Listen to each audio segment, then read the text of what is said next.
Good afternoon, everyone. This is Joe Meloche. I am the superintendent of Cherry Hill Public Schools, and I am thrilled to join all of you today. And today is Thursday, April the 27th.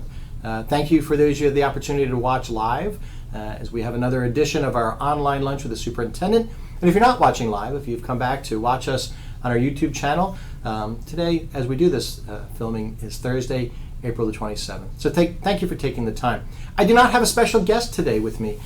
We've been fortunate over the last couple of months to welcome Mrs. Faith Holmgren from our Research and Assessment Office, who's our teacher coordinator, to talk about PARC and what we're doing with PARC and the PARC administration, which is currently ongoing in our middle schools and our elementary schools. We had Dr. Kirk Rickensrud, who's the principal of Thomas Paine Elementary School, join us to talk about our state district of character and our state schools of character awards and some of the work that we're doing in character education. And prior to that, we had Chief Monahan from the Cherry Hill Police Department to talk about safety and security in our schools. And we really enjoy the relationship that we maintain with the chief and the police department, as well as Chief Colby and the fire department, and especially Mayor Kahn, Council President Fleischer, and the other members of council. So thank you for being here. I have a lot to talk about today. I will try and keep it focused because I'm sure that many of you are eating lunch. I do have my lunch here with me. I will refrain from eating during the course of lunch, but I do enjoy my yogurt with almonds, and a clementine. The cuties are delightful this time of year. So please enjoy your lunch as you're watching. So a number of things to talk about. There's been a lot of discussion over the last few weeks about the Cherry Hill 2020, A Clear Vision for the Future work that's been done within the school district. And I have to tell you, honestly, I'm excited about the discussion that is going on. I love the fact that people are passionate and that people are interested and that people want to be a part of a discussion that affects our school district. Not just the 11,300 kids that are in our school district or the 6,700 families that we represent, but that reflect our entire town and the impact that what our schools provide and the level of education and the type of successes that we have in our schools provides for everyone in Cherry Hill. So thank you to everyone that has inserted themselves, that has become engaged in the conversation. Just a little recap of what I'm talking about. Cherry Hill 2020, A Clear Vision for the Future, is one of the 4 board goals that the Board of Education has adopted for the 2016-2017 academic year. Every year, Board of Education throughout the state of New Jersey, as part of their work, and one of the requirements is to adopt goals. So this year, the Cherry Hill 2020 goal was adopted as the 4th board goal, which really was an actionable step to look at visioning and mission of our school district, who we are, to have reflective practice, and to talk about what is it that we would like to become beginning in 2020 and beyond. Why do we select 2020 and the clear vision? Because in round numbers, that's not very far away. It's already 2017. So we literally are talking about children who will begin school in a couple of years, children who will be born in the next couple of years, but ultimately will graduate from our high schools in the mid-2000s and 30s and beyond, which in some ways is a little overwhelming to consider with the level of discussion. The plan for the implementation had us going out and working in the community. We held a number of community meetings at night and during the day. I had the opportunity to go out and speak with some of our PTAs. I met with our zone PTA, with our administrators and administrative groups, who then turnkeyd the information at the school levels. We had people that submitted information online about what is it they think that we do well and what is it that we can improve upon. We had and still, if you go to our website, in fact, when you go to the front page on our website, there's a button. One of the 3 big buttons in the middle of the page says Cherry Hill 2020. If you click on there, you'll see some of the work that is going on. And if you still have ideas or thoughts that you'd like to submit them on there. There's a writable PDF that's contained on that page that you can download, you can write on, you can submit to us. You can always submit information to us. You can always submit thoughts or questions via email to our public information office, or again on our website. If you go to the upper right hand corner of the website, there's a quick question button under the community link that's there. So please share your thoughts, share your information. So as we've done this work with Cherry Hill 2020 and we've moved ourselves now into the end of April, which in some ways is incredible. Today is April 27th, Monday is May the 1st. There are literally only about 7 weeks of school left. Now I really like school, and I really like when everybody is at school. It's one of the reasons I continue to do what I do. It's invigorating to me. I love to see the hallways and the playgrounds and the schools filled with children and filled with adults, to hear learning taking place. And the fact that it's only going to go on for 7 more weeks as our regular academic year, is a little concerning, because I don't want people to go home for the summer, although I know they will. But in the next 7 weeks, we're going to continue our discussion about Cherry Hill 2020. So what is going to happen and what's not going to happen? As the discussion continued during the course of the year, Mrs. Sugars and I, Lynn Sugars is our business administrator and the board secretary, we did a presentation to the board in January. And in the presentation, which you can find online if you go to that button on the website, Cherry Hill 2020, we went through and did an analysis of all of the information that we received from people in the community and from our focus groups. Hundreds of responses were received, and we went through and did an analysis of that. We broke it down into different areas: facilities and infrastructure, staffing, curriculum, materials, that kind of thing, other, process and governance. We broke that down and took a look at it. We then sent the information back to the board subcommittees. Because in Cherry Hill, our Board of Education operates in a structure where we have 5 subcommittees of the board that meet on the first Monday and Tuesday of every month. We have a C&I meeting, which is curriculum and instruction. We have a policy and legislation committee that meets. We have an HR committee that meets. We have a business and facilities committee that meets. And we have a strategic planning committee that meets. And our structure has that as the first Monday and Tuesday of every month. All of those meetings, except for HR, are open to the public. In fact, we're one of the few school districts in New Jersey that runs committee meetings that are open to the public, but they are.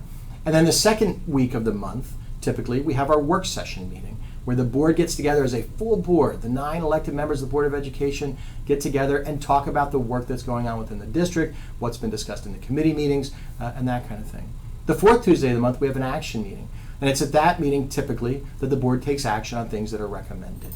So as we go through that structure to go through, this is our process. So Mrs. Sugars and I presented information to the board at the strategic planning meeting in the beginning of January, and then at the work session in January. And if you ever have a question, because you want to attend one of our meetings, and I encourage you to attend, all of the meeting dates are listed on our website. You can find under the Board of Education tab when the meetings are, what the agendas are posted for those meetings, what notes have been posted for those meetings, can all be found on our website to see when you can join us. Also, if you subscribe to our e-news, which I encourage you to do so, you'll find updates about what meetings are taking place and then when they are going to take place.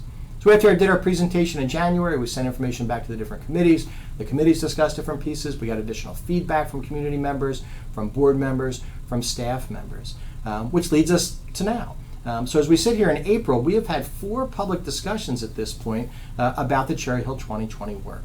And that started at the strategic planning meeting in the beginning of March. So as we've met with the board and we talk in committee, one of the things that the board likes to know is where are we?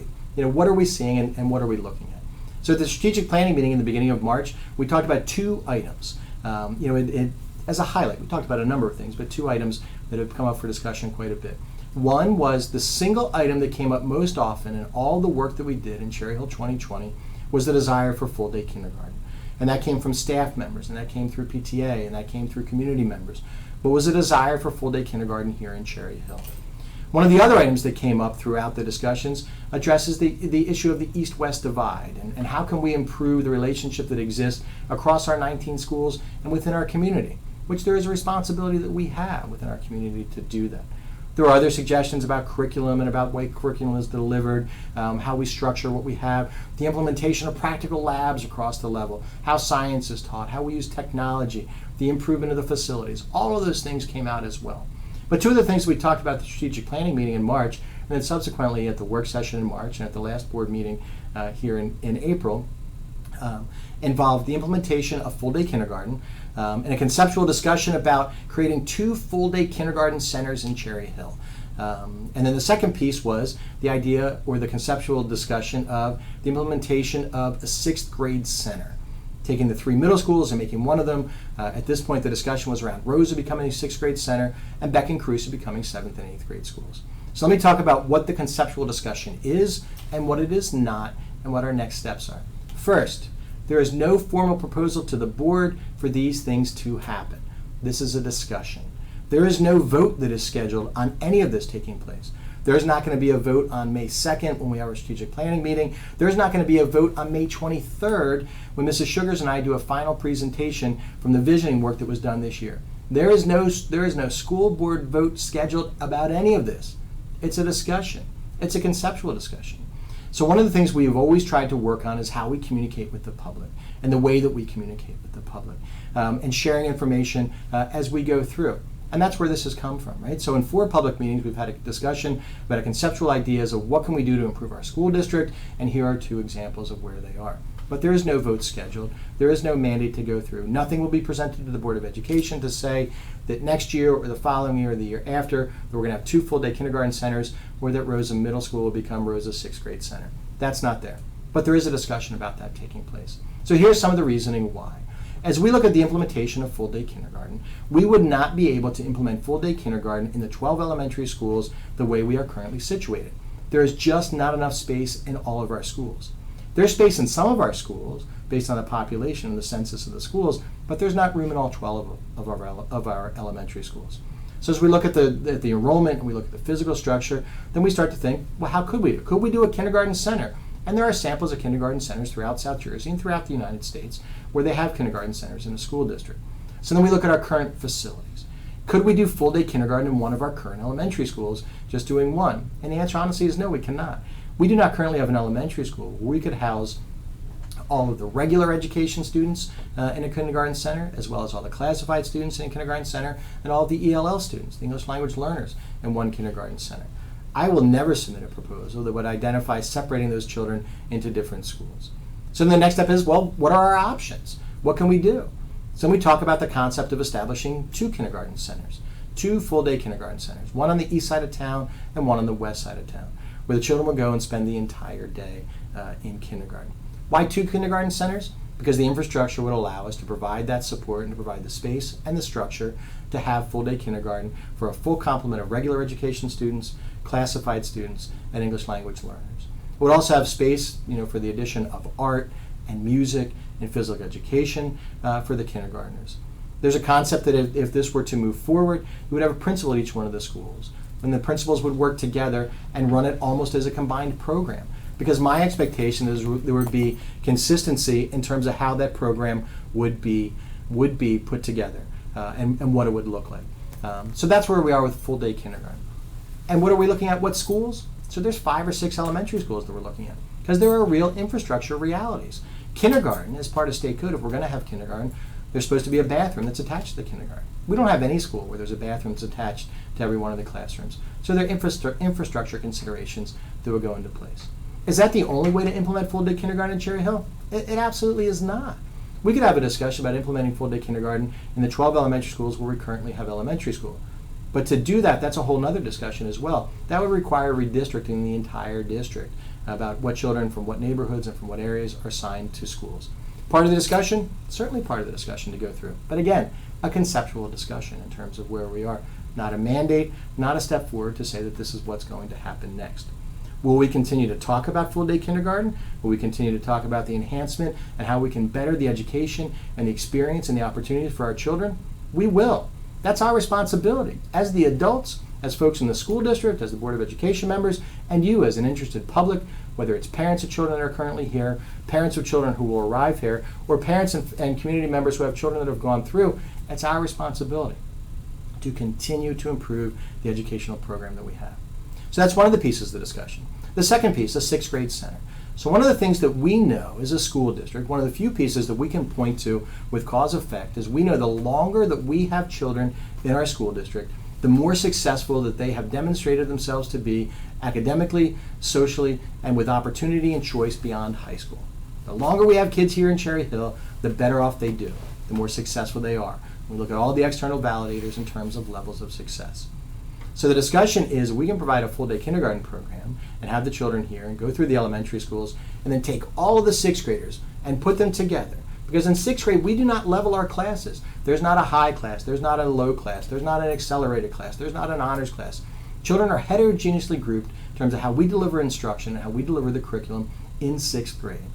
When the kids come right now to 12 elementary schools, they have very similar experiences. I will tell you, I have an expectation as superintendent of schools that what's being taught to the children is that they are all going to hit the same spot by the end of each grade and by the end of 5th grade. When they move to middle school, they will have had. That doesn't always occur. The experiences sometimes can be different. If we can provide an opportunity for all 6th graders to be together and to truly look at that developmental age and that stage for the kids with where they are, we can focus on it. We can focus truly on the transition from primary school to secondary school. There are study skills, there are experiential skills, there are things that go through with what a child does in school that if we as a school district can do a better job of preparing them, then structurally they can be ready to be more successful when they hit middle school, ultimately when they hit high school, and ultimately when they move on into the world. Because again, one of our responsibilities is to make sure that we are preparing these kids to be successful when they leave us in the school district. And success has a variety of meanings and a variety of definitions. But we need to make sure that kids are successful and that kids can move forward. So, a conceptual discussion. There's no vote on making that happen. There's no intention by the board, there's no intention by anybody in administration to try to destroy a school or try to blow up a school. In fact, I've had discussions recently with some folks. Someone said, well, you just want to blow up Rosa. I will tell you, honestly, I will never use in discussion, you'll never hear come out of my mouth anytime talking about education or something involving the education of our children where I would use a destructive word like blow up. That's not what we do. We're about developing, we're about enhancing, we're about providing positive opportunity for our children. But we're having the discussion. There's an evolution that has to occur in public education. And again, as leaders and as community members, it's our responsibility to push that evolution. Now, we can have different definitions of where we go, and that's why we have this discussion. That's why in the letter, and hopefully you read the weekly email that we send out through the Public Information Office, but each week I do a letter to the community. Last week, one of the things I included, there was civil discourse. I think the discussions that are going on right now about our school district and about what we can do to enhance it are incredible. I promote the discussions. I want to have the discussions. Those of you that know me know that I really like to talk. I will come out and meet with your groups. I'll come out and meet meetings. We can talk about what is it that we're doing and how can we improve. But one of the things that I will hold you to is how can we improve? How can we continue to develop? And how can we provide that best opportunity for all of our children? Again, a little more than 11,300 kids in our school district. I've had the opportunity over the last few months to do some home visits and to meet with families who have recently registered in the school district, or at least have registered after July 1st of last year, to talk about what has your experience been as you've started here in Cherry Hill. And they have children all the way from our elementary schools into our high schools. And what's it look like for you? And how can we improve? We have to improve. We're a really successful school district. We are. We have some of the most incredible teachers and support staff members of any school district anywhere. You know one of the other great things about why we're successful as a school district? We get some really good kids. We have really good families. We have people who have dedicated themselves to raising their children in this community to be successful. So that's where we are in terms of that level of discussion. Is it a concrete discussion? Is that all that we are talking about? It absolutely is not. There'll be quite a bit of other information that will come out as we continue this discussion throughout the course of the next year. One of the questions was asked, if this were to happen, when's the earliest that it could take place? So honestly, the earliest that it could take place, if we were to do a 6th grade center, would be September of 2018. That's the earliest it could happen. Do I think that in September of 2018 that we will have 2 7th and 8th grade schools and 1 6th grade school? I do not. Because honestly, the 2018 academic year opens in 16 months. 16 months, that's not a lot of time. That's not a lot of time. But that's the earliest that could happen. So we will continue this discussion. We will engage in this discussion in terms of what are we doing, how are we doing, and how can we improve. So there's been a lot of questions about it. I've had the opportunity to meet at a couple of the middle schools with staff. I'll continue those discussions. We will have additional community meetings that will take place. Right now it's a little bit premature for large-scale community meetings until the board and the administration make a determination about what direction we can continue to travel. But those meetings will absolutely take place before anything is formally recommended and certainly before anything is formally voted on. Again, there is no formal vote scheduled. There is no proposal. I've heard from folks who are encouraging the board to vote no. There's nothing to vote no on right now. We are having a discussion. And again, it's our responsibility to have that discussion. And we will have it. I don't have any problem with folks disagreeing. We can disagree, and that's healthy, right? But there's a way that we can disagree, and there's a respectful way that we can do it, in order to move ourselves forward. Because again, I believe we all want the same thing, and that's to improve our school district so that our children have the best possible experience that we can provide for them. So that's where we are with Cherry Hill 2020, with where we are. One of the things that has grown out of that's been busy in social media and that people have asked about, people are really against having a 9th and 10th grade high school and 11th and 12th grade high school. That hasn't even come up as a conceptual discussion. I will not entertain that as a conceptual discussion. We will not put that out there as a conceptual discussion. There has been no proposal, there's been no recommendation, there's been no discussion at this level or involving us in this way to have a 9th and 10th grade high school and 11th and 12th grade high school. That just doesn't exist. So if you can all help me to kind of quash that rumor and quash that idea, help me with that. Put that out there. Factual information in terms of what's there. Some people have asked about research. We've had a request about posting a bibliography about research, and we will certainly do that, right? So, as I said before, if you go to our website, there's a button for Cherry Hill 2020 that has initial information. And Mrs. Wilson and the folks in technology will continue to update that. We'll be putting an FAQ out there. There are questions and answers that have come in that we will post on that site. We'll also start to post some bibliographies and some information. Now, we've done some initial research. Right, so there are, and I'd be happy to go through and discuss. I've got binders and binders of stuff that we've gone through, right? Peer-reviewed articles, peer-reviewed research, all kinds of things as we look at full-day kindergarten, as we look at the idea of how our middle schools are organized. One of the biggest challenges, honestly, when we talk about educational research, is there's very little research that's going to be cause and effect. Most of the research in education that guides what we do and that we use in terms of what we talk about deals with correlative relationships. One thing happens and something else happens, but not necessarily cause and effect. We will not be able to find any research that says having a 6th grade school is the way to do school, or having a 6th, 7th, and 8th grade school is the way to do school, right? What we can find research on are the ways that schools are organized. Currently in Cherry Hill, we're organized where we have a number of different levels. In fact, 4. We have an early childhood center at Barclay, which is a model. We have folks from all over that come and visit Barclay. We have 12 K-5 buildings, elementary schools. We have 3 middle schools, all three that are 6, 7, and 8, 2 that are neighborhood schools, and 1 that's a magnet school. We have 2 comprehensive high schools, 9th through 12th grade, and we have an alternative high school that's 9th through 12th grade. That's currently how we are organized. That's not the only way to organize, but that's how we are currently organized. So part of the discussion is, can we organize in a better way? It was a number of years ago, back in the late 1990s, the determination was made of a move to the middle, is what the initiative was called. We moved the 6th graders in Cherry Hill out of the elementary schools and into the middle schools. That's what the push was. There were lots of discussions that took place at that time about how and why and what the implications were. It was the evolution of our schools. There's research that we can find that talks about K-8 schools and the benefit of K-8 schools. There's research that will talk about K-9 or 7th, 8th, and 9th grade schools. There's lots of stuff that is there. I am always willing to discuss research with folks. But we'll post a bibliography. We'll post articles that folks can read. I encourage you to read. I encourage you to get a background and to get the information with it. One of the other encouragements that I have, especially when you read with research, is don't just let strongly held opinions get in the way of the facts, because we always want to be able to discuss. We have to, and that's the civil discourse. We have to want to learn. I want to learn. I love school, right? It's one of the reasons I keep coming to work every day. I like school. We all need to continue to learn. We all need to open up our minds about what it is that we're talking about. One of the other challenges we talk about in organization of schools and how we structure and what school looks like is we all went to school. In one fashion or another, all of us have attended school. One of the challenges with schools is the experience that the children are having today is different than the experience that we had as kids. And it doesn't matter whether you graduated in the 2000s, in the 90s, the 80s, the 70s, 60s, or the 50s, right? The experience has changed because the world has changed around these kids. One of the things I continue to have a discussion with the board about, and I will, as I come out and speak in the community, is we need to prepare kids for the world that they are going to enter, not the world that we were going to enter. My experience in the district in the 70s and the 80s as a student is different because the world that I entered to go into college in the late 1980s is different than the world that my kids are entering, in the late 2000 teens to go through. So again, always a concept to have and a piece to go through.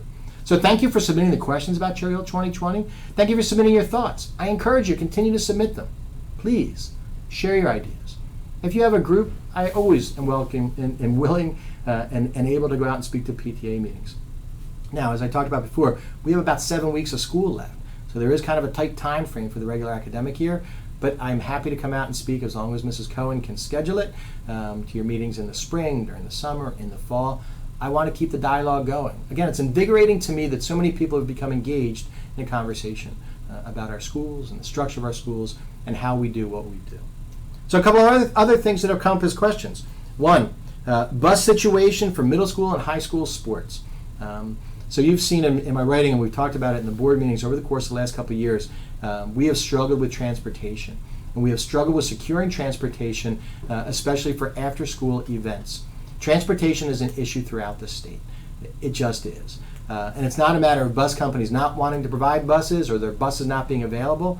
It still maintains to be an issue with the number of bus drivers that are available. I met with a very passionate parent yesterday who was very articulate about the buses and about the effect on sports. Let me be very clear with everyone. Not having buses for athletic transportation is not about money. It's not about the district not wanting to spend the money or to pay the money for it. Not having athletic transportation has nothing to do with the Board of Education.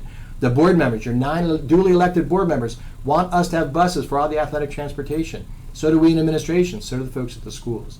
Where the issue becomes is actually being able to secure those buses. After school athletics, the springtime is the busiest season of the year for transportation. There are more athletic competitions between middle school and high school, not just here in Cherry Hill, but throughout the state, in the spring than in any other season. And then that also is tied in with weather and the effect that that has. So our athletic directors, the secretaries, the folks in transportation, continue to work on a daily basis in an attempt to secure transportation. There literally right now are not enough bus drivers to put in seats behind the wheel of the buses. If the bus companies can provide the drivers and the buses, we certainly will contract with them. Our folks work incredibly hard to continue to try to do this on a daily basis. We will continue to do that. I don't want to see any events canceled. My kids play sports. I love going to watch the kids play sports. I like to see all your kids playing sports and being involved. We want those things to occur. Part of the well-rounded experience that we can provide as a school district is children being able to compete in athletics and compete interscholastically. We want that to continue. So we will continue to work on that, but it continues to be an issue in order to secure the transportation, to go through. There's a question about the rodent problem in our high schools. So rodents become a problem in the community in which we live as the change of the seasons. So we have an integrated pest management plan for our district and for each one of our schools. We also have a company that we work with in order to try and address the problems, whether it's rodents or pests or bugs or whatever it is. If your child has seen something or something like that, please make sure it's reported to an adult. We maintain logs in each one of the buildings so we can address the individual areas. Unfortunately, with where we live and with where things are, there are mice. There are. That's a reality of where we live. We continue to address it. We want to not have that issue. We want to not have rodents or bugs or anything else going through our schools, and we'll continue to stay on top of it. You have a specific question about your child's school, please make sure you contact the school, contact the principal, contact the assistant principal, contact your child's teacher.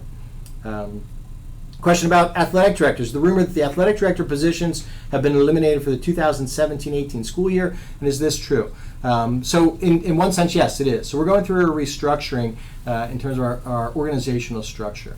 As we look at the overall needs of the district and have a level of fiscal responsibility in terms of how we manage what we do, we've eliminated the district director of guidance position, and we're replacing that position with a district director of athletics. Currently, the way that athletics, interscholastic athletics, are managed in our school district is there is an assistant principal at each one of our high schools. That a part of that assistant principal's job is to serve as the athletic director. It involves buses and schedules and referees and coaches and practices and weather and all that kind of stuff. At each one of the middle schools, there is also an athletic director. So as we start, in fact, the position was just recently approved. As we start in July of 2017, we will have one person who will oversee athletics for all 5 of the secondary schools. They'll oversee with the transportation. They'll oversee with the coaches, with the referees, with the budgeting, with the purchase of materials, and all that kind of stuff. So there will still be an athletic director. It's just a restructuring in terms of how that works and what that looks like. If you have specific questions, don't hesitate to ask. Contact me, contact the building principal. They're each able to be very articulate about what it is that we are doing. There's a question about the status of getting bleachers and lights at the East football field. So this actually came up at the strategic planning meeting in March. There is currently not a schedule for the purchase or installation of lights, competition lights, or new bleachers at the field at High School East. It is a discussion that is currently ongoing. We've had some folks from the community and from the teams that have come out that have talked about it. There definitely is an interest. It's just is not something that is within our current budget, but is certainly part of the overall discussion. Not only is there an interest in lights and bleachers at High School East, but there are a number of facility issues that we need to address throughout our district, both with athletic fields as well as the overall facilities, which is part of an ongoing discussion that is taking place. Mrs. Sugars, at the strategic planning meeting in March, went through probably about $150 million to $200 million worth of projects that we could engage in at the moment to go through. We could probably spend $50 million on replacing blacktop. in the next year, in the parking lots and the playgrounds and that kind of thing. So we're working again as an administrative team and as a school district to start to plan out what do those big projects look like, what big projects need to be done. That certainly goes hand in hand with the discussion about Cherry Hill 2020 and where we expect the vision to be for the future. So if you have thoughts, if you have suggestions, considerations, certainly please send them along and include them. But there currently is not a hard and fast schedule about the purchase and the installation of athletic competition lights and bleachers at High School East. A couple of events that I would like to point out to you that are upcoming. First, this Sunday night is the 10th anniversary of Dancing with the Cherry Hill Stars. We are incredibly lucky as a school district and a community to have an organization like the Cherry Hill Education Foundation that is now in their 10th year of sponsoring Dancing with the Cherry Hill Stars. If you are able to attend, you can purchase tickets online. Go to the Ed Foundation's website. The event is at 7 p.m. on April 30th at High School West. I will not be dancing. I will be serving a role as a judge. I danced the first year, which was enough for all the 10 years that have occurred. But I encourage you to go out. The Ed Foundation, if you're not able to attend the Dance with the Stars on Sunday evening, I encourage you to support or become involved with the Education Foundation. They're always looking for additional volunteers. They're always looking for folks to support the students in our district. I'm incredibly grateful and thankful to Mrs. Stoffman and her team and the crew of folks who are involved with Cherry Hill Education Foundation and with the Dance with the Cherry Hill Stars, Drew Meloche, who puts on the show every year. They do an incredible job. The Education Foundation in the past year surpassed more than $1 million raised and donated to the children of the Cherry Hill Public Schools. So if you can, come out and see Dancing with the Stars. On Friday night, May the 5th, Volley for Support. Again, Volley for Support. The one true event that involves everybody, every school in the school district is Volley for Support. Begins at 5 o'clock, I believe, at High School East on Friday, May 5th at 5:30. 5:30 on Friday, May 5th at High School East. All 19 schools will be competing in a volleyball competition. And this year, the charity that's being raised, that we're raising money for, is Mothers Matter, an incredible charity that initiated here in South Jersey. I encourage you to come out, support the program, support Volley for Support in your individual schools. This Saturday, 2 days from now, on April the 29th, is the Earth Festival here in Cherry Hill. At some point between 10 a.m. and 2 p.m., please make sure you go over to Croft Farm and see the Earth Festival. All 19 of our schools will be represented at the Earth Festival again this year. Brenda Jarrett and the team from the township and from Sustainable Cherry Hill have an incredible program of events. There are vendors, there's music, there are performances that go on. So please make sure you go out and support this incredible this incredible event and the wonderful people that are there. Busy times here in Cherry Hill. I'm looking forward to high school and middle school graduations. Our high school students will graduate on Thursday, May the 15th this year. High School East will graduate at 11 o'clock in the morning and High School West at 4 p.m. Both graduations are at the Leah Course Center over on the campus of Temple University. Our middle schools will graduate on Friday, June the 16th. I'm excited. Beck and Cruz are in the morning. Rosa is in the afternoon. I encourage you to come out, and see the graduations. And listen, the PTA folks at both of the high schools, they're always looking for volunteers to help at graduation and to help at project graduation. One of the greatest events that occurs in our school district every year that's run completely by volunteers and through the high school PTAs is project graduation. Where a safe and secure environment is provided for our high school graduates, for an all-night party to be together. High School East, the project graduation occurs at the Health and Racket Club. And the High School West, their project graduation occurs at the JCC. If you have never been to one, contact the PTA folks at the high schools. Volunteer, spend an hour overnight and watch and see these kids. It's an incredible event. Become involved in PTA. If, as a group of parents, you have things you want us to contribute, and you're looking for a way to connect and be involved, join our PTA. Our PTA and the Zone PTA that oversees the umbrella organization of all 19 of the PTAs in the district is an incredible level of service that's provided. Our middle schools have a program that they've initiated that's Say Yes to the Dress and Suits. So all three of the middle schools are looking through tomorrow, Friday, April the 28th. If you have a gently used or a new dress or a suit that you think one of the middle school students could wear to the 8th grade dance this year, they're looking for donations. You can contact any of the middle schools. You can certainly contact us here or through public information, the administration building. But if you have something you can donate, do you think one of the children that's currently in our middle schools would benefit from, we look forward to donating. Again, one of the greatest parts of our community is the level of service and the level of volunteerism that we are able to see each and every year. So I didn't mention yet, behind me is the artwork. So as you know, if you've had the opportunity to watch Online Lunch with the Superintendent, there's always different art that's behind me on the wall. This month, we're thrilled to have the artwork from the students from Cherry Hill High School East. In fact, this afternoon, I'll be welcoming the students whose artwork is displayed and their teachers. One of the things I want to highlight beyond what you see behind me is this sneaker. This was originally a white Vans sneaker. The student that painted this, and this is with watercolor paints, painted this and then submitted it in a Vans sneaker contest. Incredible, right? The level of talent. I am always amazed with what our kids do. I'm hoping the student is here tonight because I want to ask about the time and the design for what they actually did. And books. I can't let you go before I talk a little about some books. So this morning I was at Cherry Hill Library. One of my most favorite volunteer activities is I'm lucky enough to serve on the library board here in Cherry Hill.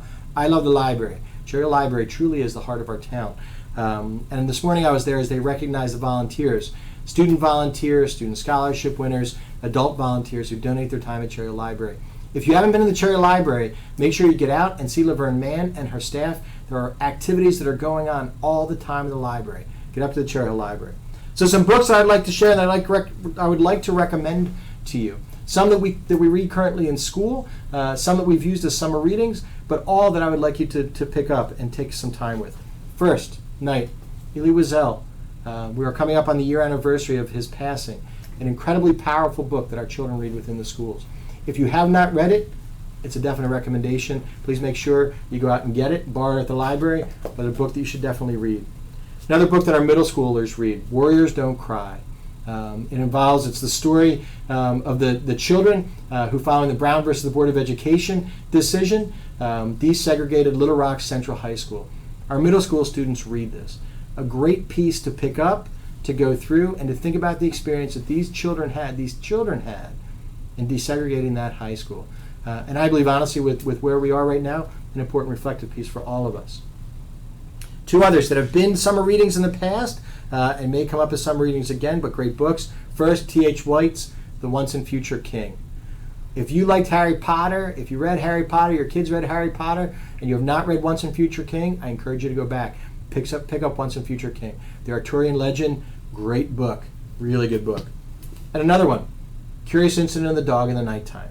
A great piece. Has been a summer read in the past. I'm not sure whether it's going to be a summer read again this year. Adults, if you haven't read it, I encourage you to read it. Again, a great reflective piece. Not only a phenomenal book, a Tony Award-winning play that was developed out of it, but a great book to go and pick up. And again, each one of them as you go through and read, one of the best things we can do is reflect on what we've read and think about how does that book tie in with who we are as people and who we are as a community. Thank you for spending some time with me. If you have additional questions as you move forward, please reach out. We are always willing to discuss. We are always willing to talk. And again, one of our goals is to continue to foster better communication within our school district and within our community. We want to talk about who we are and what we're doing. We want to talk about the good things that we do and how we can improve upon them. We want to talk about the areas that we need to continue to grow.